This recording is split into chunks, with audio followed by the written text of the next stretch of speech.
Salutare toată lumea și bine v-am găsit la un nou episod de Dream League Soccer 2016. Astăzi vom juca online. Da, să vă arăt și echipa.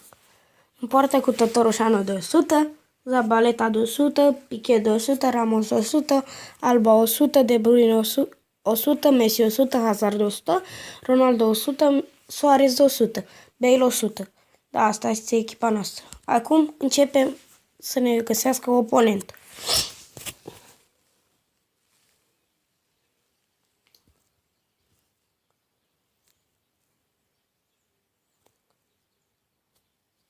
Da, și jucăm cu un armean care are și el echipa bună, cu De Gea în poartă, Marcelo, Piqué, Ramos, Suarez, Neymar, pe bune îl ține pe Lewandowski la mijloc.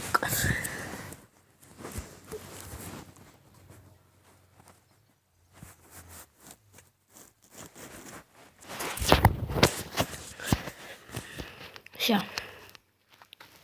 Hai Messi, Messi te rog. Nu e gol. Hai, bine Piqué. Mamă, Bale. Mamă, ce ratare peste poartă. Nu se poate. Tătărușa nu degajează.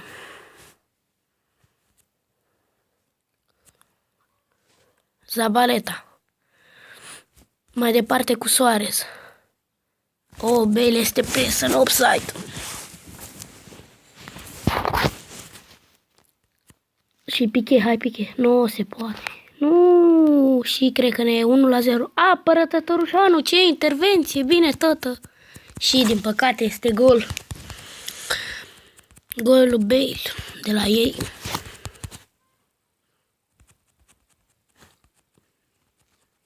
Mă dă-i odată să jucăm. Și Suarez, mai departe cu Ronaldo. Suarez, mai departe cu Bale.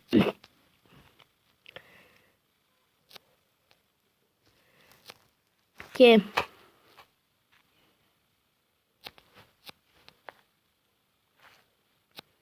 Messi. Hai, Messi. Hai, Sergio.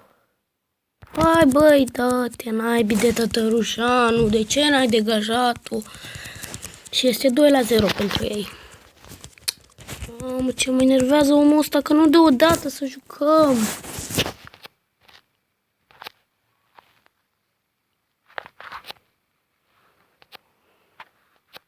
Messi.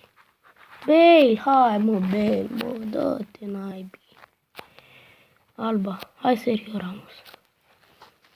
Hai, Tătărușe, ne degajează. Nu te mai pune pe jos, că nu mai avem mult timp. De fapt mai avem, da.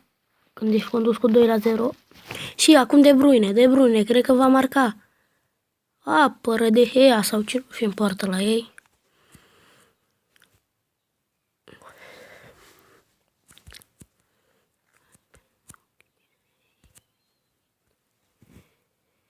Și, hai Piqué.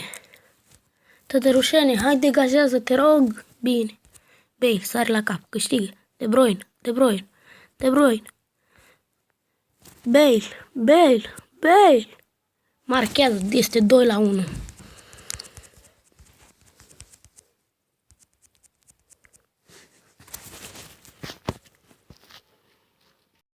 Hai Suarez.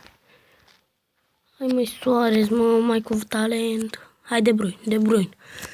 De Bruyne se duce, De Bruyne. Șansa egalării, De Bruyne. Mamă, ce era?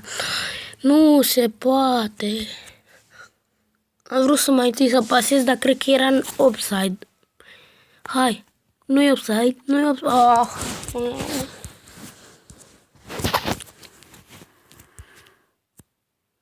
Hai, Tătărușene. Bine, măi, tătă. Bravo, băi, tătă. Hai, mă, las-o, tătă, avantaj. Ce faci schimbări? E că fac și eu. Îl bag pe Benzema în locul lui Suarez.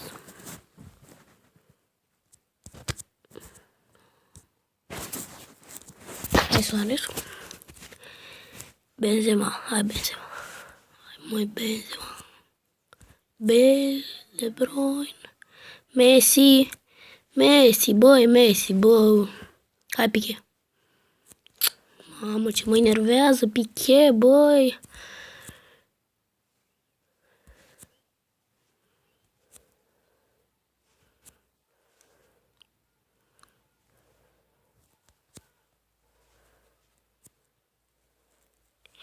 Mamă, ce șut al lui Hazard, din păcate, respinge de Gea. Hai, bate sus. Hai, Benzema. Hai, mă. Hai, Benzema, bine. Bravo. Messi, Messi, hai, Messi. Cu șutul. Haide, Zabaleta, Zabaleta. Oh, ce fault. L-am accidentat pe Ronaldo. Și nu i-a dat nici măcar galben.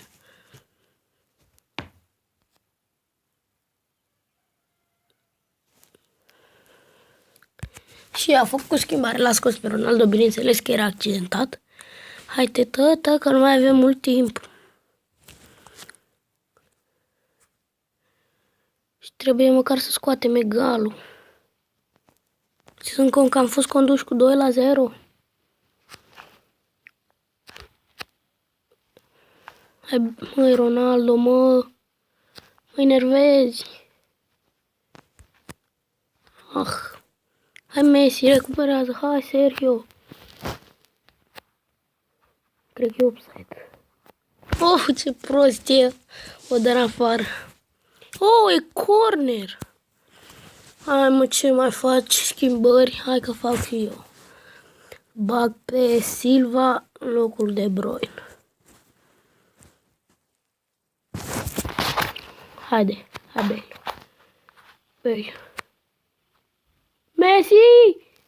Ronaldo! Gol! Este 2-2. Reușim să egalăm de la 2-0 pentru ei. Este un... Bine. Hai să nu primim gol acum.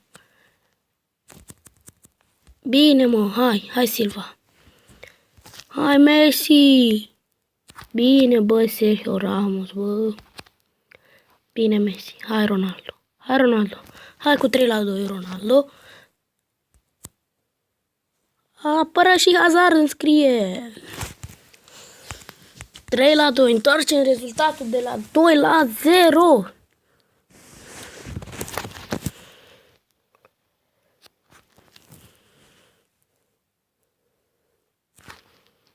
Haide.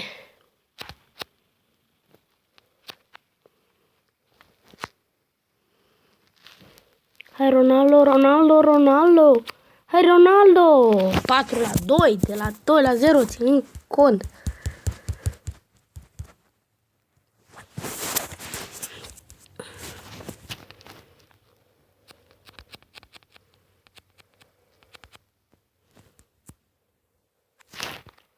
Da, acesta a fost episodul.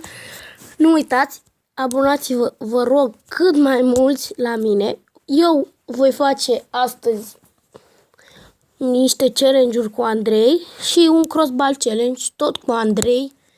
DRW îl cheamă pe YouTube, abonați-vă la canalul lui. Da, acesta a fost episodul. Vă aștept pe data viitoare cu un nou challenge.